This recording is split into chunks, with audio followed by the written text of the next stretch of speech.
ขึ้นหลายเลยพี่น้องเพิ่งเปิดใหม่นะเนี่ย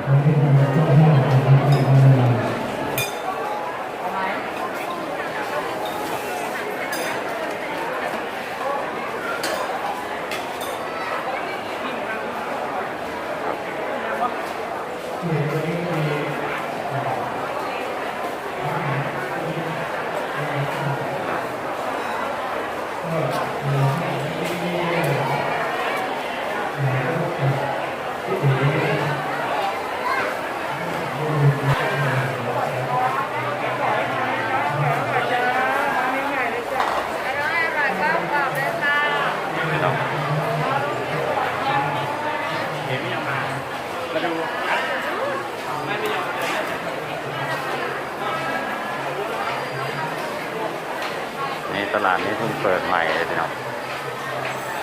พามาเดินเลยโอ้คนเพียบ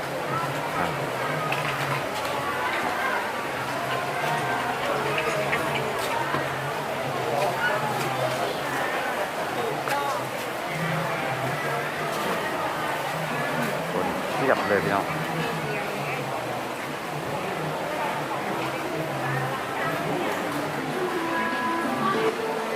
ตลาดเปิดใหม่เป็นตลาดเรือบินอยู่ที่อ่างทองเนี่ยครับ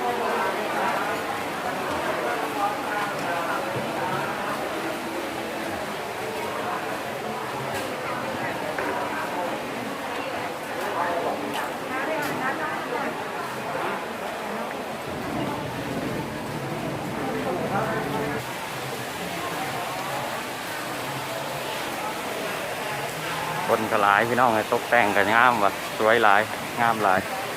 เนี่ยบรรยากาศนะเนี่ยบรรยากาศโอ้ยสดชื่นลมลื่นดีพี่น้อง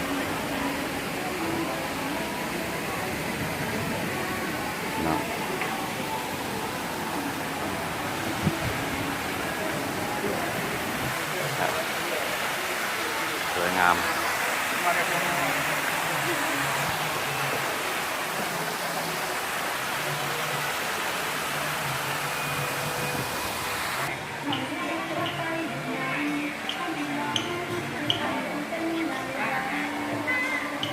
สวยงามสุดยอด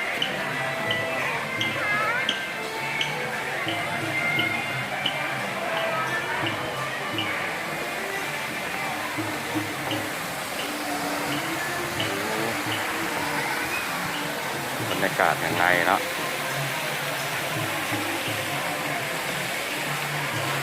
เดี๋ยวพาชมกันพี่น้องเดี๋ยวพาชมข้างในนะ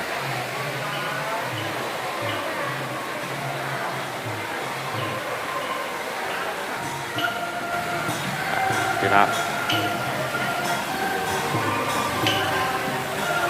สุดยอดเลย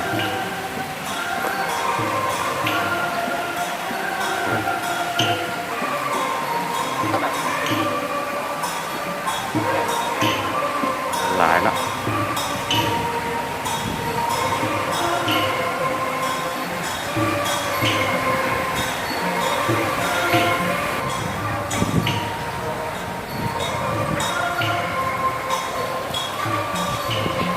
พี่น้อง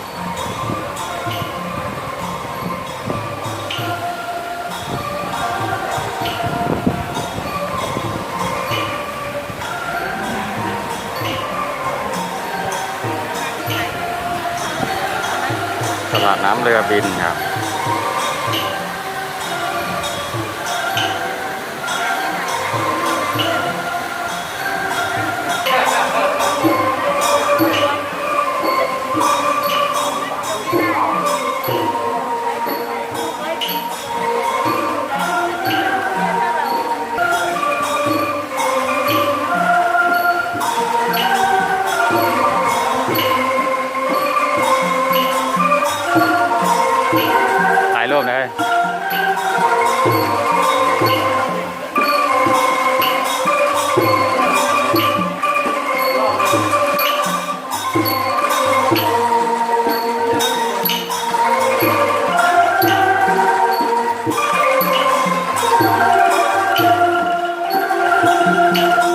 โอ้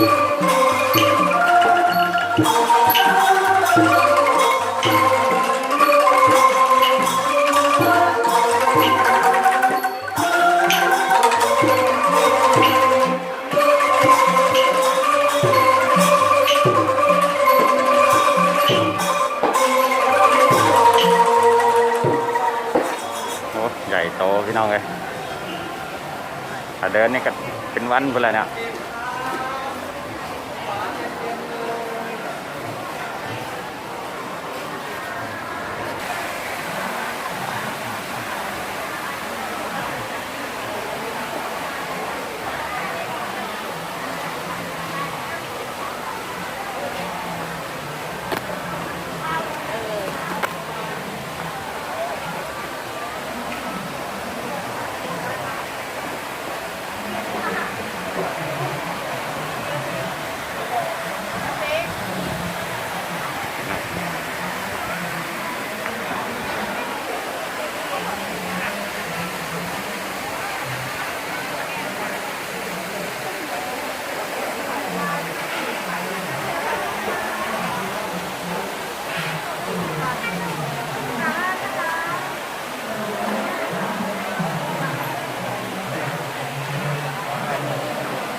ตลาดน้ำเรือบินพี่น้อง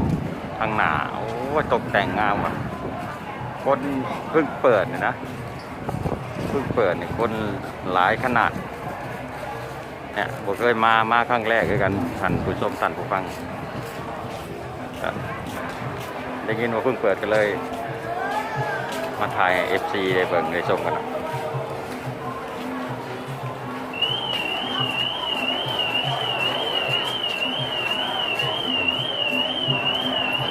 เขาก็มีการตรวจแอลกอฮอล์ตรวจตรวจแอลกอฮอล์ตรวจวัดไข่นะเจ้าหน้าที่ยอดพี่น้องถ่ายกับพี่แอลเนี่ยถ่ายกับพี่แอลโอ้บรรยากาศกันนะตลาดน้ำบริเวณนะครับจะเปิดช่วงเมื่อประมาณบ่ายสามนะครับแต่ว่า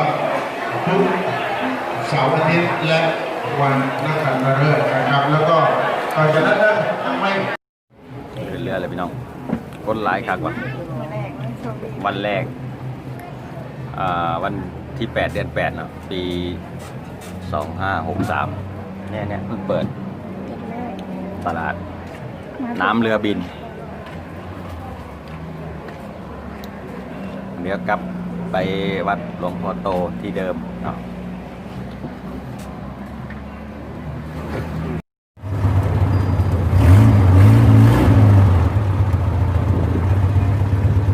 กำลังตีตัวกลับเนาะพี่น้อง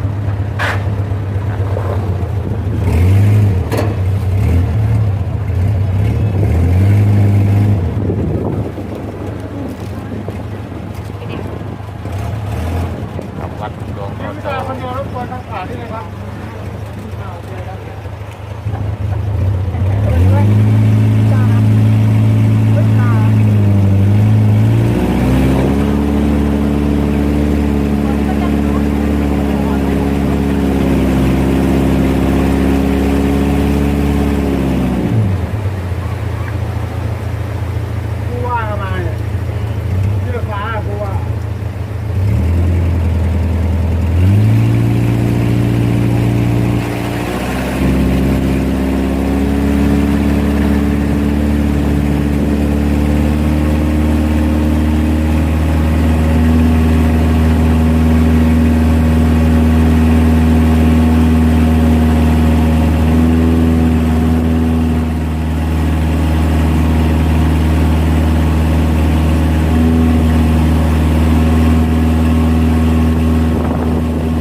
กลับมาถึงวัดหลวงพ่อโตเสร็จเรียบร้อย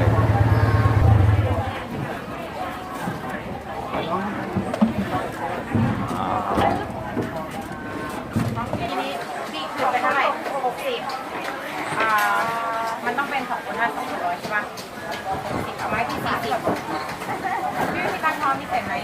อันนี้ฝากไว้ฝากได้ค่ะมาจ้างเนาะอันนี้ต้องลดทอนเนาะ60เกลือได้เลยนะคะนี่ไปนั่งรับเองกันกลับมาเรียบร้อยพี่น้อง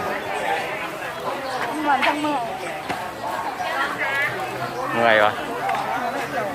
เมื่อยแห้งคักนะเดี๋ยวมากลับมาเดินวัดหลวงพ่อโตนะเดี๋ยวพาพี่น้องเข้าห้องน้ำกันพี่น้อง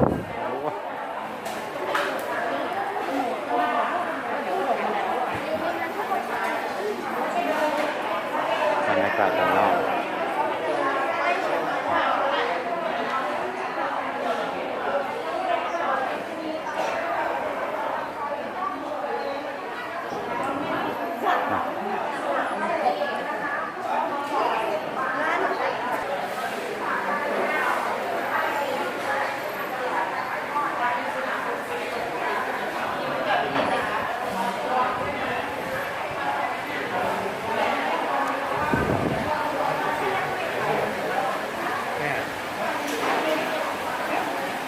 นี่คือบรรยากาศภายในห้องน้ำนะวัดบางพลีใหญ่นะโอ้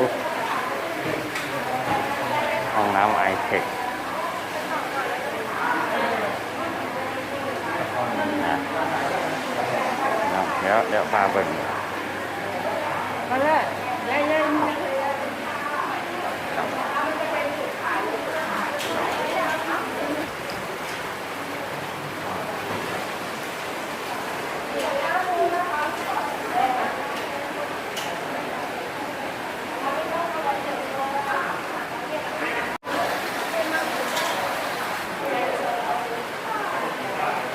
จากพาพี่น้องไปเดินไปชมที่ตลาดน้